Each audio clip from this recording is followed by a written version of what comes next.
नमस्कार दोस्तों, स्वागत है आपका न्यूज वाले में। मैं रोशनी आज आपके लिए लेकर आई हूँ 10 मिनट में देश और दुनिया की 50 बड़ी खबरें जिन पर बनी रहेंगी आज सबकी नजरें। ऑयल मार्केटिंग कंपनियों ने 19 किलो वाले कॉमर्शियल सिलेंडर के दाम 32 रुपए तक घटा दिए हैं। पहले इसके दाम 1911 रुपए थे। 14.2 किलो वाले घरेलू गैस सिलेंडर के दाम में कोई बदलाव नहीं हुआ। SBI ने कुछ डेबिट कार्ड से जुड़े एनुअल मेंटेनेंस फीस में 75 रुपए की बढ़ोतरी की है। इस बढ़ोतरी के बाद classic silver global contactless debit card के 125 रुपए की जगह 200 रुपए सालाना फीस चुकानी होगी। इसमें GST अलग से जोड़ी जाएगी। अगर आपने अपनी कार के फास्टैग की बैंक से KYC अपडेट नहीं कराई है तो वो आज से डीएक्टिवेट हो सकता है। इसके बाद फास्टैग में बैलेंस होने के बावजूद पेमेंट नहीं होगा। दोबारा इसे चालू करने के लिए आपको KYC अपडेट करानी होगी। इलेक्ट्रिक गाड़ियां खरीदना महंगा हो गया है। सरकार ने फेम 2 के तहत मिलने वाली सब्सिडी बंद कर दी है। इस स्कीम के तहत 22,500 रुपए तक की सब्सिडी दी जाती थी।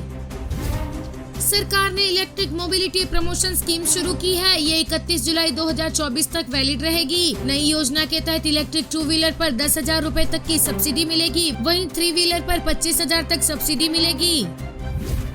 टोयोटा और टाटा ने अपनी गाड़ियों के दाम बढ़ा दिए। गाड़ियों के अलग अलग मॉडल और वेरिएंट के अनुसार अलग अलग कीमतें लागू होंगी। बीते दिनों टाटा ने बताया था कि इनपुट कॉस्ट बढ़ने के चलते उसने कीमतें बढ़ाने का फैसला लिया है।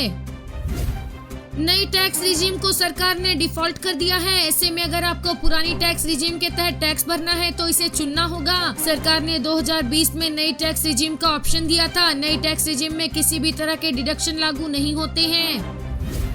कांग्रेस को 1,745 करोड़ का नया टैक्स नोटिस। 2 दिन पहले 1,823 करोड़ का नोटिस भेजा गया था। इसमें 2014 से 2017 के लिए 1,745 करोड़ रुपए की टैक्स की डिमांड की गई है। इस नए नोटिस के साथ कांग्रेस पर टैक्स डिमांड बढ़कर 3,567 करोड़ रुपए हो गई है।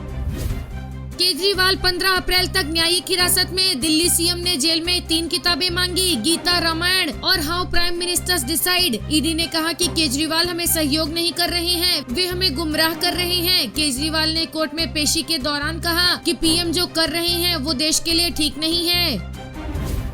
पाकिस्तान PM शहबाज ने बाइडेन के खत का जवाब दिया। शहबाज ने लिखा, पाकिस्तान वैश्विक शांति, सुरक्षा और देश के विकास और समृद्धि के लिए अमेरिका के साथ काम करने का इच्छुक है। दोनों देश एनर्जी, क्लाइमेट चेंज, कृषि, स्वास्थ्य और शिक्षा क्षेत्रों में मिलकर काम कर रहे हैं और आगे भी करते रहेंगे।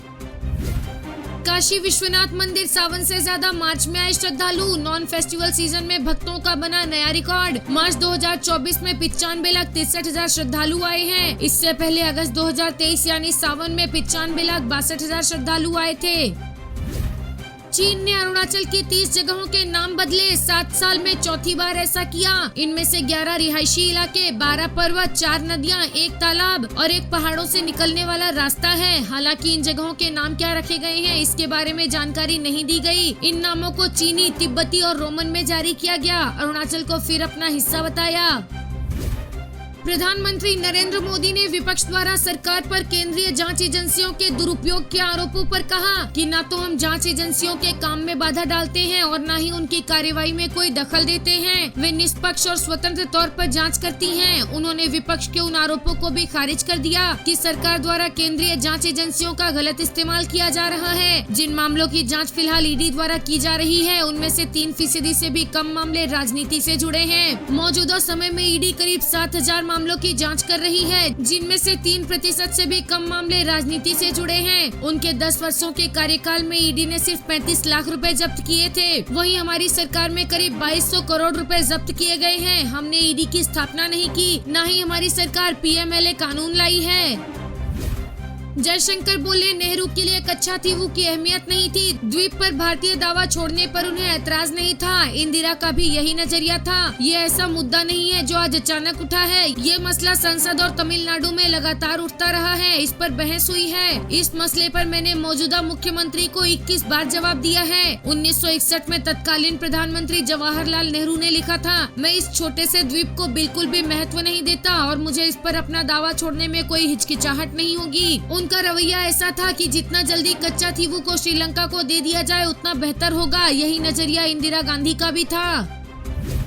पीएम मोदी इलेक्टोरल बॉन्ड पर पहली बार बोले, कहा स्कीम बनाई तो चंदे के सोर्स पता चले, कोई सिस्टम परफेक्ट नहीं, कमियां सुधर सकती हैं। 2014 के पहले भी चुनावों में खर्चा होता था, तब कौन सा पैसा कहां से आया और किसने खर्च किया इसकी जानकारी नहीं मिलती थी। कोई भी सिस्टम परफेक्ट नहीं होता, कमियों को सुधारा जा सकता है। मोदी ने इलेक्टोरल बॉन्ड की स्कीम बनाई तो पता चल पा रहा है कि कौन सा पैसा किसने कब और किसको दिया। जो लोग डेटा पब्लिक होने को लेकर हल्ला मचा रहे हैं उन्हें बाद में अफसोस होगा। आपको हमारा वीडियो पसंद आया हो तो लाइक, शेयर और सब्सक्राइब करना ना भूलें।